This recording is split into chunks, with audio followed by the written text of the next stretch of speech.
What's up, everybody? Welcome to Ryan Cook Carving. This is a quick tips tool talk Tuesday, except we are going to talk about texture, fur texture. Most importantly, you can see this is a big bear. There's a lot of different saw things going on. Now, right off the bat, there is a million different ways to do textures. You can do it with power gouges. You can do it with Dremels.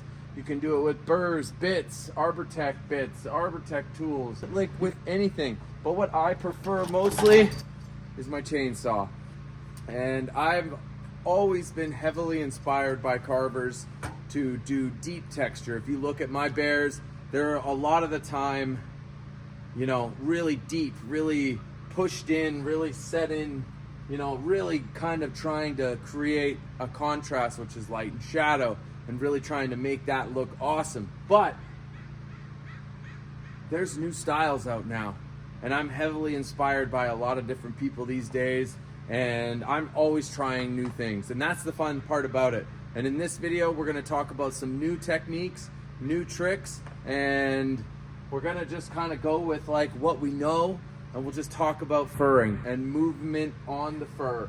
You know, you could do a million different videos on this stuff, but right now we're just gonna kind of go for it. So if you're a new beginner carver, this is your first bear and maybe not a 12-foot bear, you know, there's lots to learn on big scale, and the same thing applies to small scale, except it's just a little bit tighter. And that's what I always think about too when we're carving. So first things first, it's all about the tip of the bar. Now, I'm using an 8-inch Canon dime tip. I've been using, well, there might be a new bar coming out soon. Don't worry, I'm very excited about it. I've been working on it, and for even smaller textures, but this is great for what you want to do. Now, what we talk about with furring, what you want to do. You want to look at the animal, look at like different pictures. I use 3D sculptures if they're really good. I'll use real animals. I don't often use carvers, but I sometimes will use carvers, like this for instance. This is my buddy's bear. I really like this new style that he's got going on. And he's not going deep. So I'm trying to find a way to create that in the same way that I make it my own, right? Because I already have a style that I like and that I've created. And now I'm gonna look at what my buddy's doing. Jake Rhodes Carving, Northern Roads, you can follow him on YouTube. He's been inspiring me lately with his textures and like new kind of things. And then also Jeff Moore, who's also on YouTube. And I've been looking at Kadama and a lot of the same guys, you know, like the textures come from all over the places, and that's the thing, you know. You got Scott Dow, one of the best, you know, innovative carvers out there right now, doing cool, wicked textures. But for bears, I love that deep texture.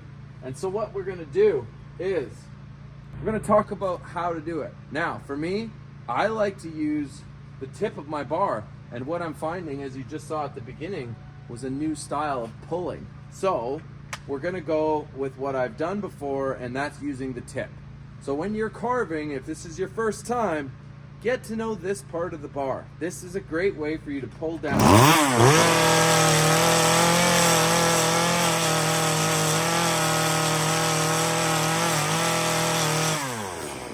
I'm on the right side, so I'm using the inside of the left, you know, and then I switch as I go. And then I try to kind of create like it layering on top of each other. So you can do it in a pattern.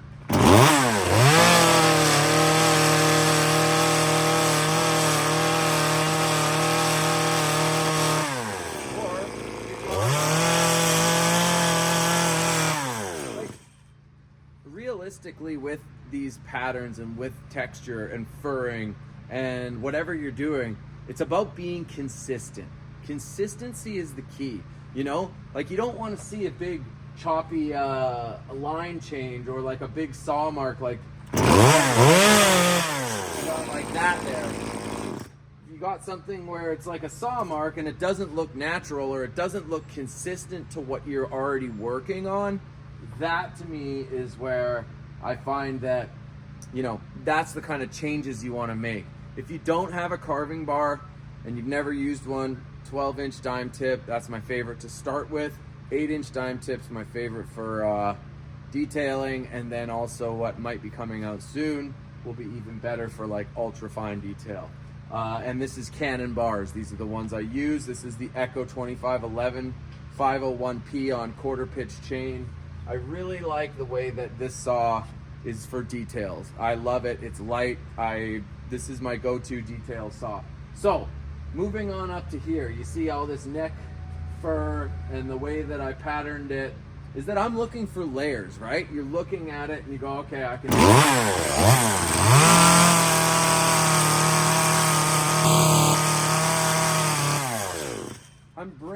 I've cut the lines in here.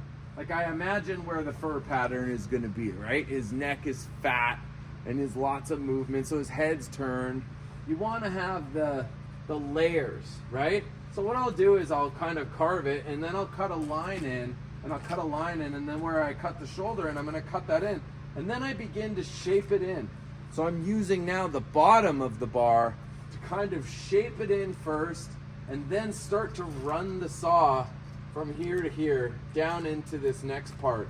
And you don't have to worry about totally getting this perfect, because a lot of the times you're gonna do a, you know, burning or airbrush or stain to paints, that kind of stuff, then use a dry brush after. So like I'm not totally worried about this in here, as long as there's a shadow and a change of planes, a change of directions, a change of planes. That's what it means.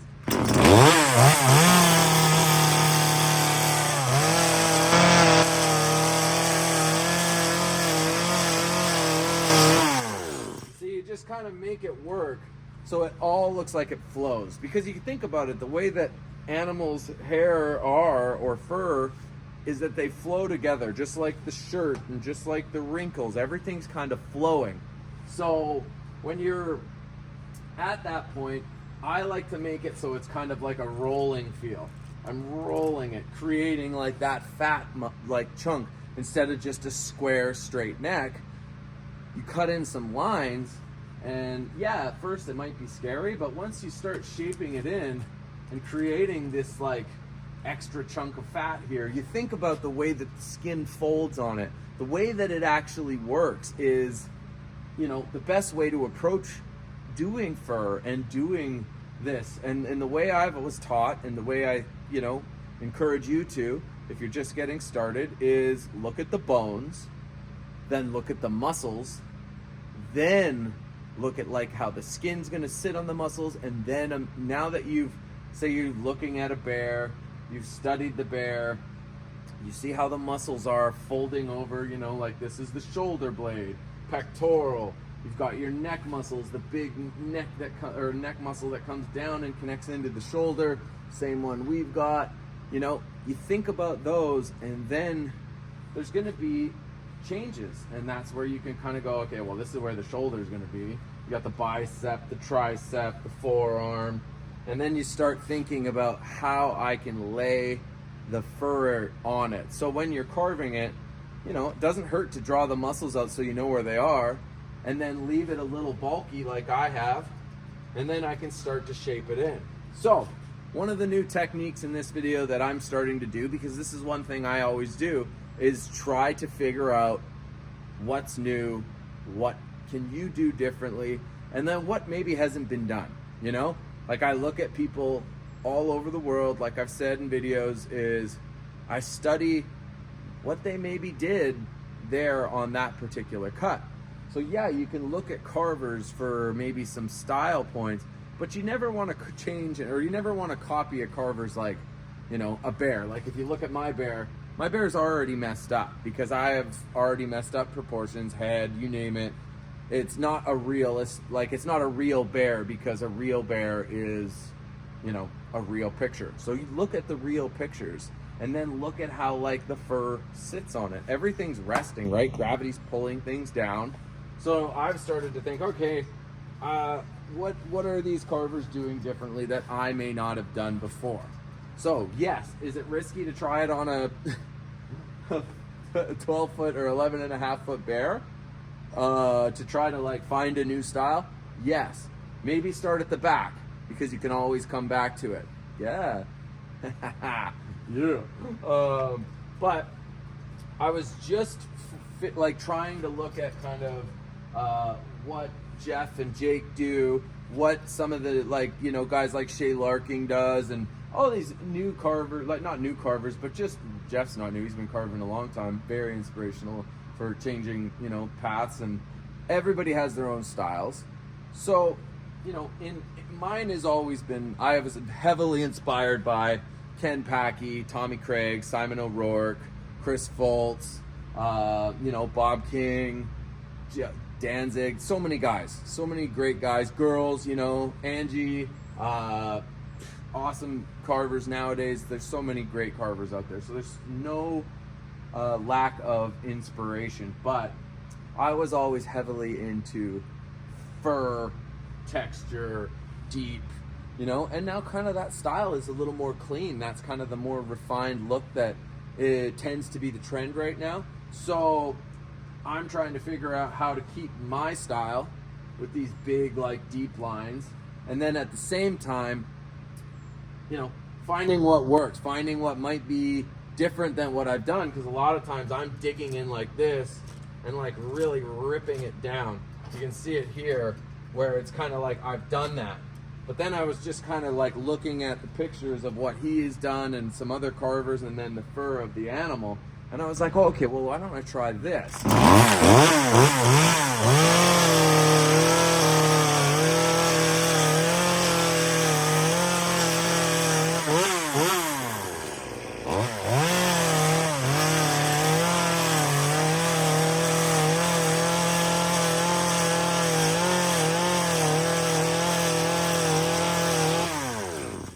So what you can see there is I'm using the bottom of my tooth and up plane. That's what they used to happen on a cut above. That's why they didn't like doing the show.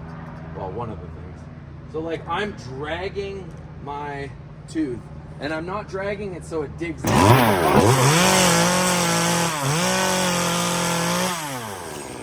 a fine line between just doing this.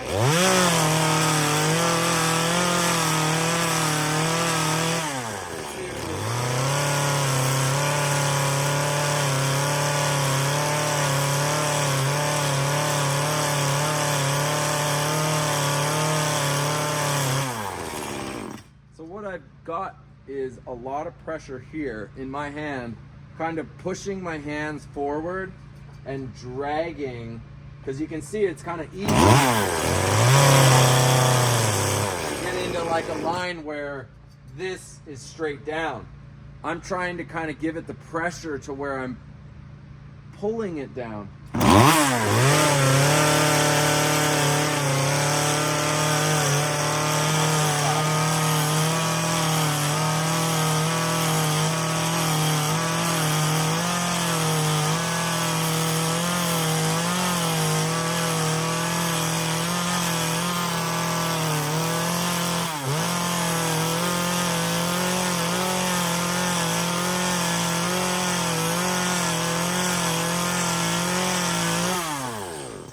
So you can see it's simple. It's different. It's not like my everyday style, but it is very effective. And then if you want, you can come in with the saw and tighten it up and run a line down here, a line down there, a line down there, and kind of give it that more sharp texture. But as far as it goes, when you step back, it still has that same effect. And actually, like, you know, I can see right there now, I don't love that line, so I'm gonna fix that. But when you look at a camera, it actually really shows you what you're doing. When you're this close to it, you don't see it as much. But then, you know, when you're looking at it, and then just think too, this is just the rough aspect of it. This is the rough part. What I can do later is burn it, flapper it, and it'll get rid of all the fuzzy stuff.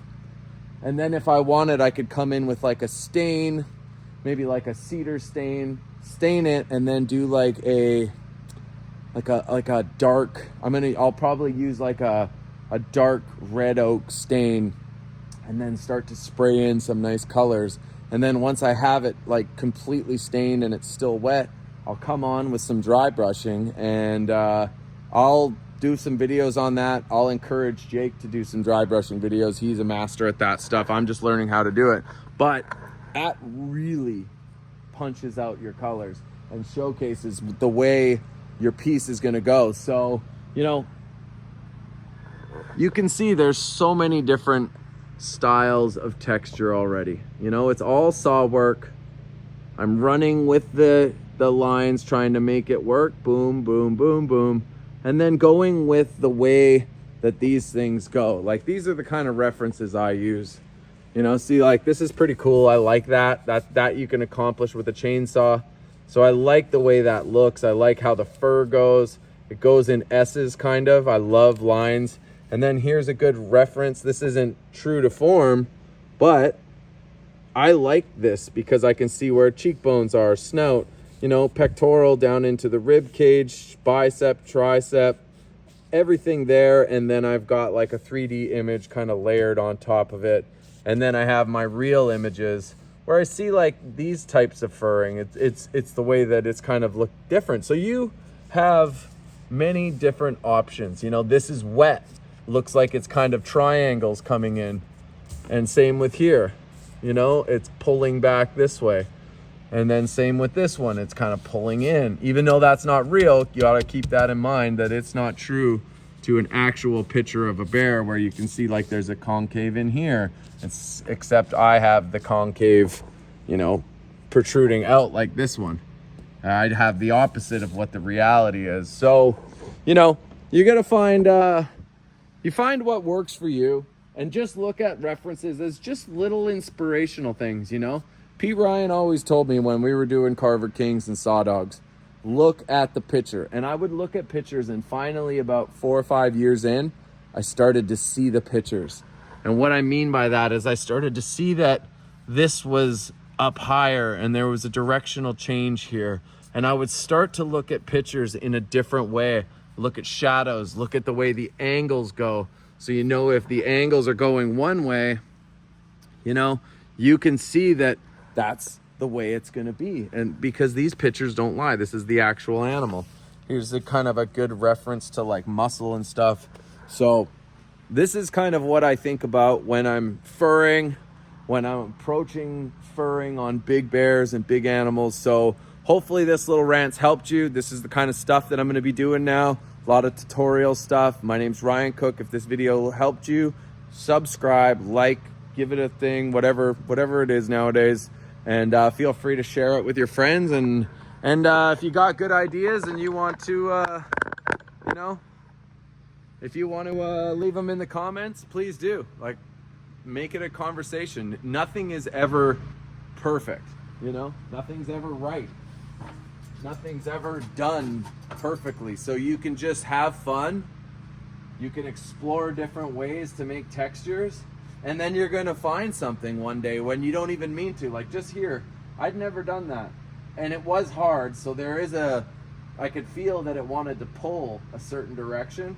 So if I start working and practicing this, I can do it. And then you got to remember, you got to flip sides because you got to try to match the sides, and one side might be easier than the other side to make them consistently finish. So when you're doing this kind of furring, just make sure you think about that, you know, like get on one side, practice on the other side, and really get to know the tip of your bar. And the donkey's hee-hawing, so that means that this video has come to an end. So thank you for watching, and hopefully this helps. And from that, I've got lots more stuff coming this winter. We're gonna do Tool Talk Tuesday, not Tool Talk Tuesdays, but I'll call it that still. But I'm gonna really highlight tools and what they do. This was just a cool furring thing that I thought, why not take 20 minutes and go for it. All right, we'll see you later. Thanks for watching. Bye for now.